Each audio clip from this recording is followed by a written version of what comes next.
Nigerians do not know how to hold their leaders accountable. Okay. You get this is something that someone in your house, you understand?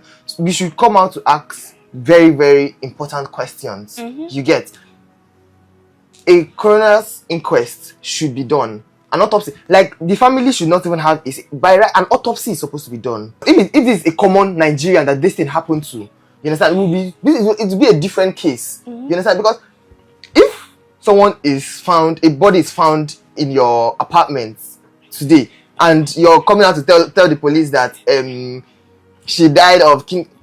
Firstly, you'll be put behind bars first while investigation is going. And I understand that David Umahi is a politician and all of that, and due to what is happening in the country and all of that, but firstly, he should step down while investigation. Let the police determine that this person is innocent. You get, because it boils down to show this APC government, and I saw a slogan where they said, "Come to the APC and your sins are forgiven." What is the state of Umahi head? Because a physiotherapist, please let us look at the work she or he does. It must not necessarily be only female. There are males, a lot of them. I mean, if you go to England, most of them are men because they are nurses. The work they do is this: they help patients manage pain,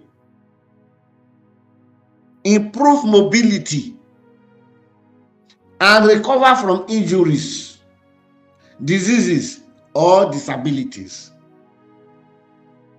They specialize in restoring movement and function through tailored exercises, manual therapy, and patient education. Now, the question is this. First question is this: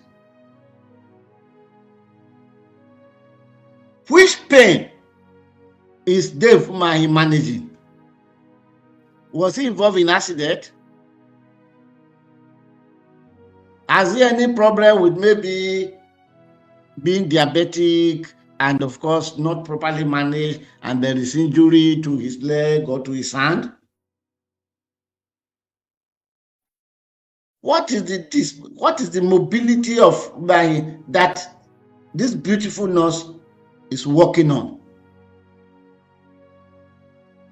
What are the injuries that Umahi must recover from that prompted this beautiful lady be seconded to him? What are the disabilities and diseases that are afflicting David Umahi that will bring this woman into question? We must get answer to this. Then there are more probing questions. David Umahi, with his recent statement about 3 days ago, happened to know more about this lady. He, of course, admitted that the lady was not married because he used the language that the lady was speaking with her boyfriend. It means David Umahi must have been somehow disabled, which would have compelled him having services of a therapist, physical therapist.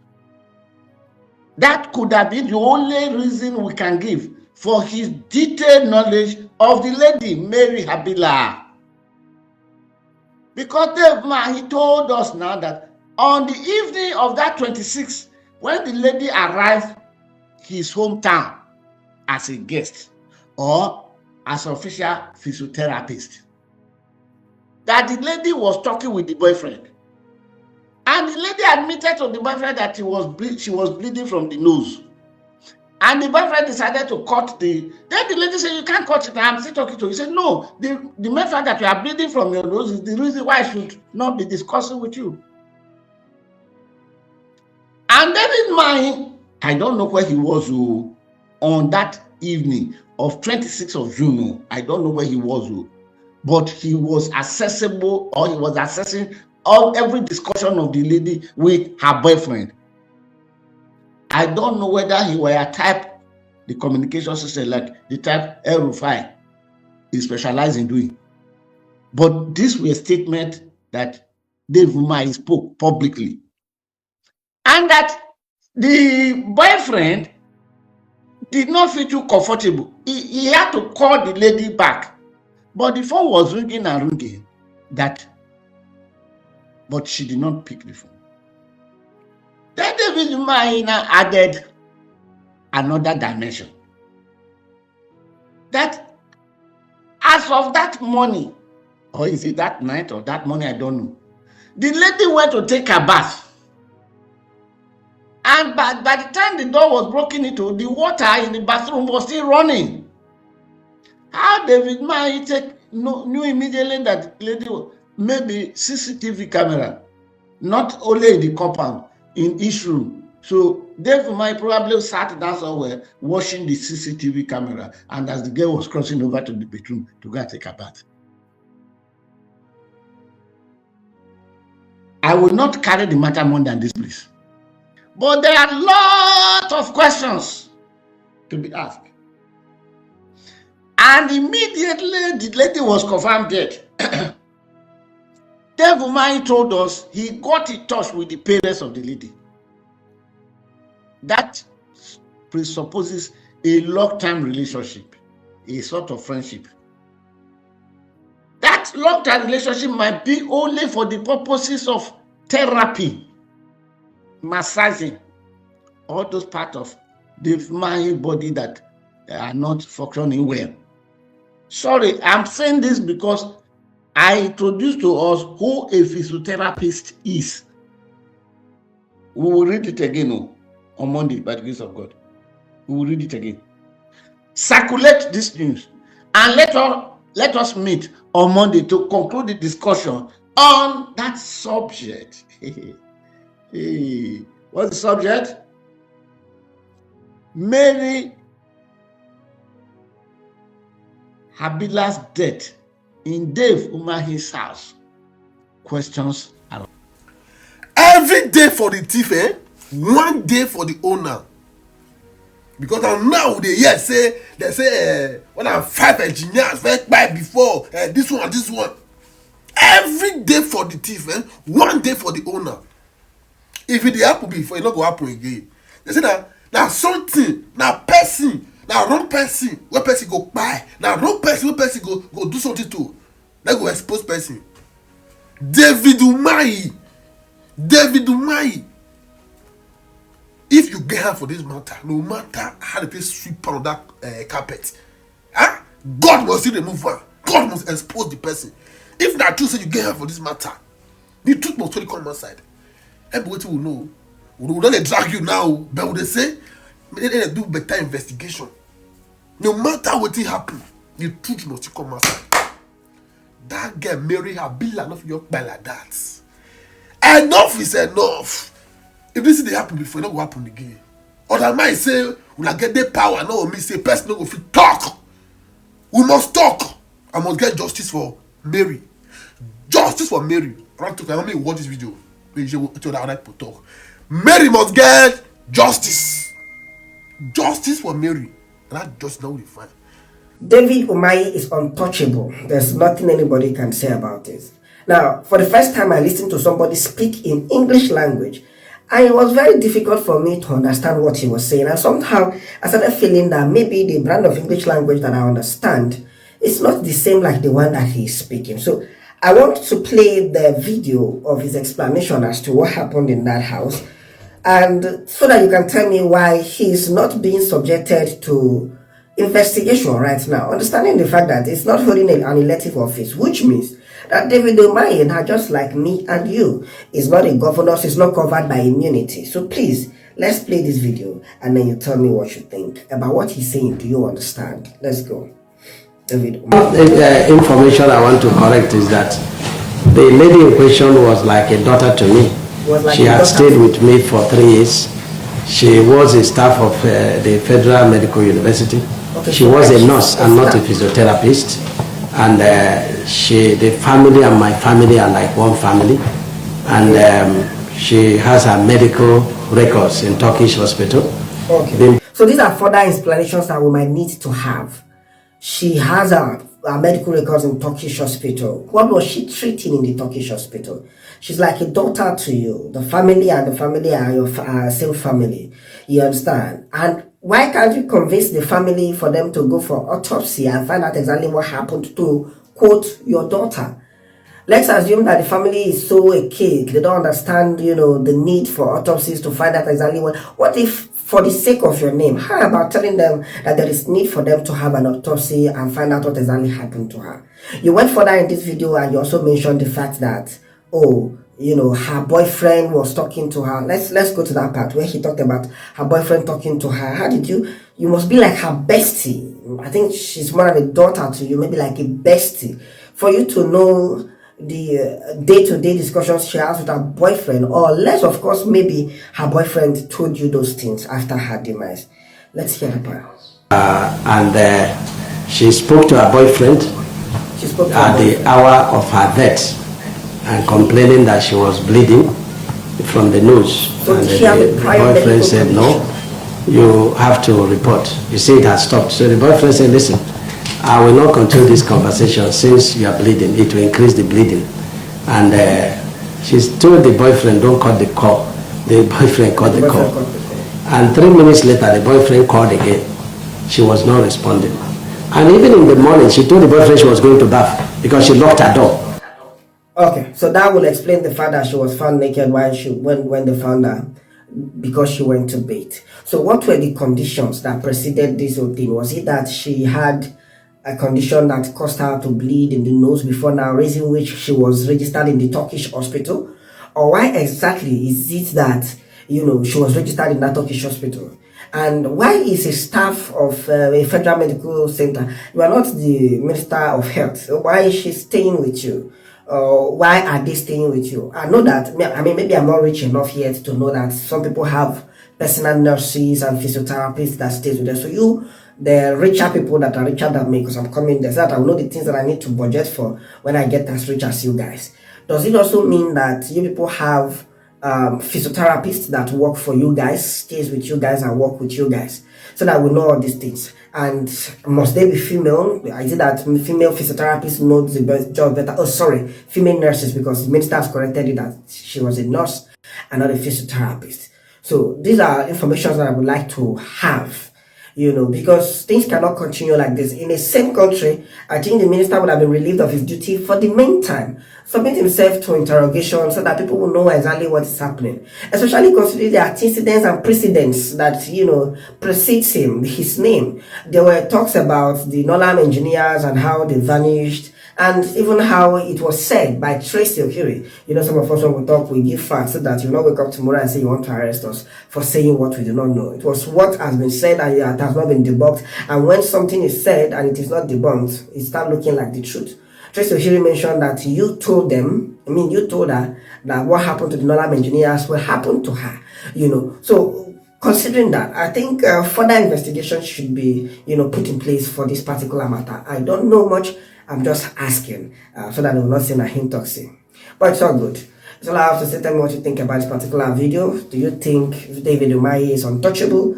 And then do you think he has a hand in this? There's a part of the video where he said, when is somebody's time? And so there were a lot of things that were said in that video, just that I could not play everything because I didn't have the time. Because some of the things when they talk there, they vex me. Tell me what you think. I don't know much. I'm just a comedian. But then I like to make sense from nonsense. Now, very, very important, and I think you asked that question instructively. So, at the moment, this is precisely why investigation should occur.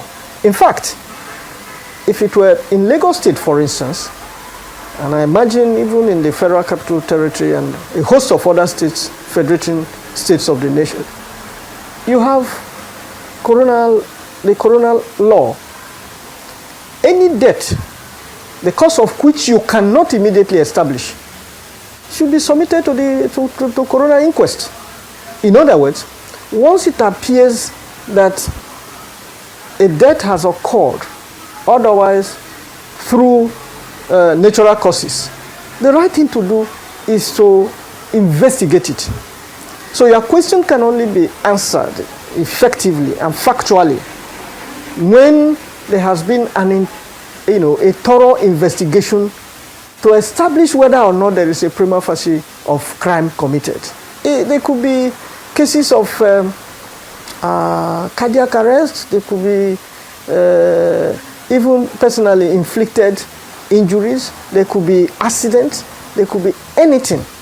However, you don't run away with those narratives except you have allowed experts and those empowered by the law, no less the law enforcement agencies, to investigate the cause of death. It is not just for the sake of the family. It is also to maintain the stability and the polity that must be regulated by law. Assuming without conceding that at the end of such investigation, including the autopsy or whatever, nothing is found, you could see that those who walk away will walk away fully convinced that indeed they are free. Those who were in doubt will be better assuaged. Even the victim, the family of the victim, will probably be more reassured, because if you listen to the clips of the intervention of the family, it's not a unanimous position as such. Granted that the father has spoken, but you could also listen, I think it was on your station that I watched that yesterday, you could see that other members of the family were not as categorical as the father. So there are varying degrees of impact. But what is fundamental and paramount is the fact that a soul has been lost, albeit in an unknown circumstances. How does the society progress? How does the society move on if there is no closure? And that closure cannot be based on speculation. Therefore, where you are able to deal with such circumstances according to the law, I've just referenced the coroner inquest and so on and so forth, you will be able to moderate such incidences and then leave this pattern of superstition. Mr. Malachi? You have to a balanced line, okay? First, they ought to step aside when allegations are weighty. But even if they don't, their boss, the president, ought to demand that. So again, let's look at this. This is both a PR disaster and an ethical disaster. First, this happened tragedy. We didn't know about it. And they came out and said, physiotherapists attached to you, attached to the university. I mean, what concerns the university and Umahi's house? So even if it was a secondary to the university, does she work with you? No, but they came out, she was not a physiotherapist. She was a nurse. And then you tell us about her dad, what she told her boyfriend. And the question is, a 26-year-old girl? This is not a professional, it's not like a professor of medicine. I mean, I've been in public officials, I've been advised to senior president, to foreign affairs minister. We don't travel with nurses. So even if I'm a personal doctor, I mean, so this is, the optics is bad, 26-year-old lady, personal doctor, stays with you, travel with you, stay in your house, and that in those circumstances. That's enough for you to go first to the police and make a statement. The police will depose you because you are the prime suspect, whether you're a good man, bad man, that's what it is. Again, he has been on a show, being the one granting press conferences, talking about the case, precluding everything, and the dangerous curveball is that the parents undone before comes out and sign an affidavit to say, we don't want anything, we will not press charge. Anybody looking at it will say this is a cover-up, that these people were pressed to do this, because even if they don't want to do that, they will just go home. And so in these circumstances, what do you expect of the police first? Up to today, the police has made no official statement. This is a case that the police will be the PR speaking. The police PR will be speaking, give you an update. This investigation will go on a regular basis. We've spoken with the minister, we've spoken with the aides, we've spoken with everybody. We are progressing. People have confidence. The minister is the one who is threatening lawfare against everybody. Say, if anybody speaks, I'll go after you. That is recklessly responsible at the highest level. And the fact that it appears to be tolerated is even more galling. But the point is, like I said before, this is a government, several cases, it doesn't matter whether you support the government or not, this government has been proficient in disregarding public morality, proficient in cover-ups, and proficient in a certain definition. If you live in the UK now and some public minister, they found someone unalive in his house, all the press will be there tomorrow. Like, everyone want to get to the bottom of that. Now, unfortunately, today's story is quite a dark one. A woman passed away in the house of the Minister for Works. His name is David Umahi. I think I'm pronouncing that correctly. But no sooner as she passed away under what appears to be very mysterious circumstances, did her dad released a sworn affidavit basically saying he doesn't want the police or any medical professionals to conduct an autopsy. He just wants to get her body and bury her straight away. Now, obviously, the reason why he's saying this is because he must be under severe pressure, maybe financially, maybe actually threat to life, from a very, very powerful politician who doesn't want the real truth about how this woman comes to be unalived at his house to come to light. In Nigeria, because you have power and influence, you're able to just easily cover this up. And I'm sure in a week or two's time, probably no one's going to be talking about this. Tofa, Nigeria kasar mu ta gado yanzu nake samun labari cewa wai an sami gawar wannan matashiya a gidan fa wani minista mai ci. Wato an samu gawarta mai suna Mary Habila. Wanda kuma naji shi ministan wato aiki, Minister of Works na Nigeria shi David Umahi ya fito ya mai da famartani yace fa ai fa ba wani abun koye-koye a cikin mutuwar wannan baiwar Allah, domin fa wai fa ba kashe ta akai ba, da ƴan uwanta aka je aka ma tura kofa aka samu gawarta wato a ɗakin da take. So a gidansa ne ta rasu ne ko kuma wani ministan ne daban, shine dai abin da ban karanta ba sosai. So fa akwai fa ƙura fa. Shi dama wannan ministan ba ku manta ba ai kwanaki wata ta fito ta yi zargin cewar ya bata aiki bai biya ta kuɗi ba, har ya so ya kai mata farmaki dai. Haka dai aka zo dai aka dan sasanta maganan nan dai, ina aka kwana ina aka tashi. So Allah ya tabbatar mana da alkhairinsa, amma dai ya kamata lallai ai bincike cikakke a tabbatar da cewa menene yayin sanadiyar mutuwar ita wannan baiwar Allah.